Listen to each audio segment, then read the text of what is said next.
Every single professional footballer in the world has spent hundreds, if not thousands of hours by themselves training with just a ball. You can get more touches on a ball or more reps of a drill in one session by yourself than a week of team training. I'd even say it's impossible to become a pro without adding in some individual training at some point in your career. But how do you maximize your time spent with the ball to make sure that you're improving as fast as possible and not just wasting time? Well, this video is going to be the ultimate guide to individual training. First things first, see what you got. Sometimes you're fortunate enough to have access to a bag of 15 match balls, cones, poles, mannequins, full-size goal, tons of space, etc. And sometimes you only have about 5 feet. But regardless, do a little check of what you have and where you're training to understand what limitations you might have for that session. In off-season, I know I have 10 match balls in my bag. I know I have 25 cones in my bag. And then I pull up to the field and check out what's available. Sometimes the goals are locked up. Sometimes 90% of the field is being used. Sometimes I have a lacrosse goal. Sometimes I have a corner of a field with 2 walls. Sometimes I have a bench. Sometimes there's this random thing in the middle of the park. And sometimes I have this huge log in the middle of a parking lot. But I look at what I have, what's around me, I see what I got so that I can start to brainstorm to create a creative, fun, engaging, and effective training session for myself. Next, understand your limitations. If you're by yourself in a tight space in your garage, you won't be able to do rondos or work on finishing or 1v1 defending. You just can't. You just can't work on all parts of the game by yourself, but you can work on aspects of the game that will translate to a real match. So focus on these aspects. If you don't have much space, you'll probably get the best bang for your buck from tight space ball mastery and manipulation drills, maybe some juggling as well. If you have a decent sized space but no goals or walls, you'll probably want to focus on ball mastery and manipulation drills, as well as larger space juggling work, larger space dribbling drills at faster speeds, and maybe some first touch work out of the air. If you have access to a larger space and a goal, you can do everything that I've mentioned, as well as some passing or finishing drills. And if you have access to a wall, you can absolutely hammer your first touch and passing and get thousands of touches in. Hopefully you have really great resources, but if you don't, get creative. You can make some really fun, really good training sessions in some very unique areas. Next, have a plan. Before we get into how to plan out your session, I just want to introduce the sponsor of today's video, Factor. Factor makes meeting your nutrition goals easier than ever by delivering fresh, never frozen, dietitian-approved meals straight to your doorstep. Their team of gourmet chefs create each meal using only ingredients with integrity to help you feel your best all day long. Factor Meals eliminates the hassle of prepping, cooking, and cleaning up. Simply heat and savor the good stuff. And Factor now offers loads of snack options like breakfast, smoothies, juices, small bites, and more to keep me going no matter what's on my schedule. I love Factor. I've been working with them and eating their meals for the last 3 or 4 years, and I just have nothing but great words to say about this company. Factor works great for me as a professional athlete because being a pro is tiring. And when I get home from training, the last thing I want to think about is preparing food, going to the grocery store, getting the ingredients, cooking, cleaning, all that stuff. But I also can't just go out and get unhealthy fast food. But with Factor, I'm able to get a delicious restaurant quality meal that also has high quality ingredients in just 2 minutes. So if you guys are interested in checking out Factor, then head to factor75.com and be sure to use code BecomeElite50 to get 50% off your first Factor box, as well as 20% off your next month of orders. That's code BecomeElite50 at factor75.com to get 50% off your first box plus 20% off your next month of orders. Big thank you to Factor for sponsoring this video. Have a plan.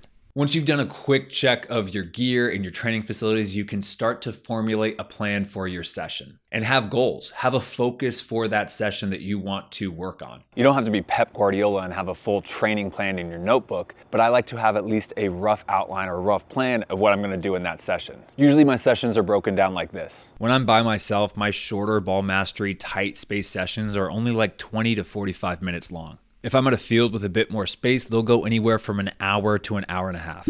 The first 5 to 10 minutes is the warm-up. Many times I'm incorporating the ball, and sometimes my warm-up is just me doing that first ball mastery or that first wall passing drill at like 50% speed for a few minutes. Then I'll usually do 15 to 20 minutes of some wall passing, ball mastery, or juggling drill to start to work into the session and just to get a ton of touches in. If it's a tight space training, I'll probably do another 10 to 15 minutes of those drills, but then I'll just stop there. If I have a bit more space, then I'll open it up a little bit.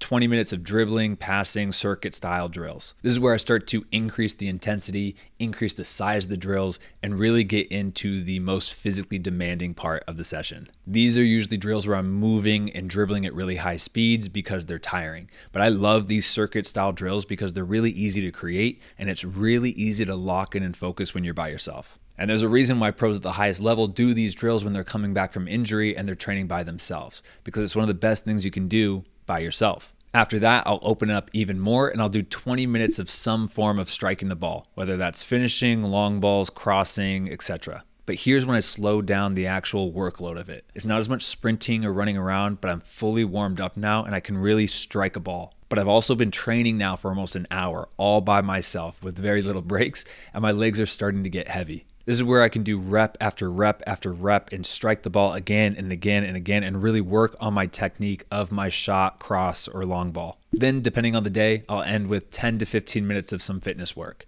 But that depends where I'm at in regards to the season. If it's at the start of off season, I'll skip it. But if I'm ramping up my fitness work before a big trial or preseason, then I'll hit the fitness hard. As for the specific drills, don't overthink it. YouTube, TikTok, Instagram, etc. are saturated with thousands of high quality drills. Pick a handful of them that will work with your available equipment and space and go for it. So generally speaking, that's my blueprint for my individual sessions. Next, create pressure. The hard part about training by yourself is that there's no pressure. There's no defenders to physically pressure you. There's no teammates or coaches to get mad when you mess up. There's no consequences.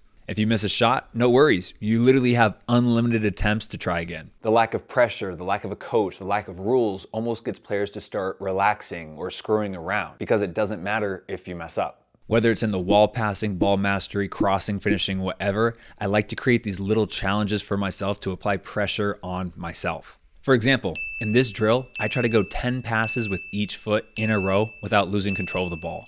Once I hit it, I'd stop, take a little break, and then restart again. But I couldn't take that break until I hit those 20 perfect total passes without screwing up. Whenever I do crossing or finishing work, if I have 10 balls, I put a challenge on myself. Like I need to hit the target 5 out of 10 times, or I need to hit the side of the net 8 out of 10 times. And if I fail, I have to do 10 push-ups or a sprint or whatever it is. If I'm doing wall juggling, I try to keep up the ball for 90 seconds straight without dropping it. I literally put a timer down on my phone, hit go, and juggle until the timer goes off. I've always done little things like that since I was a kid because I thought it was more fun to train that way, to impose little challenges on myself, than it was to just go outside, kick the ball around, and go through the motions. And it wasn't until I was a lot older that I started to realize how helpful that was to my individual training. And finally, at the end of the day, touches are touches.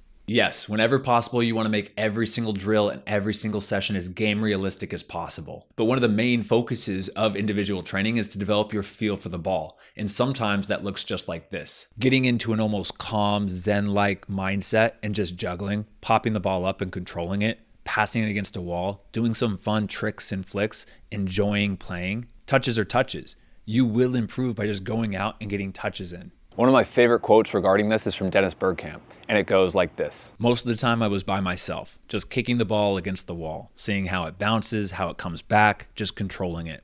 I found that so interesting, trying it different ways. First one foot, then the other foot, looking for new things, inside the foot, outside the foot, laces, getting a sort of rhythm going, speeding it up, slowing it down. Sometimes I'd aim at a certain brick or the crossbar, left foot, right foot, making the ball spin again and again. It was just fun. I was enjoying it. It interested me. Maybe other people wouldn't bother. Maybe they wouldn't find it fascinating, but I was fascinated. Individual training really is about developing your relationship with the ball, getting comfortable with it, and refining your technique so that when you get into your team training, you're sharp and you can focus on learning the tactical parts of the game. So I hope that helps shed some light on individual training. If you guys want to watch some of my individual training sessions from over the years, I'll link some of my favorite ones in the description. But anyway, guys, that's the video. And if you liked it, please hit the thumbs up button, subscribe. I'll see you guys in the next video. All right, guys, peace.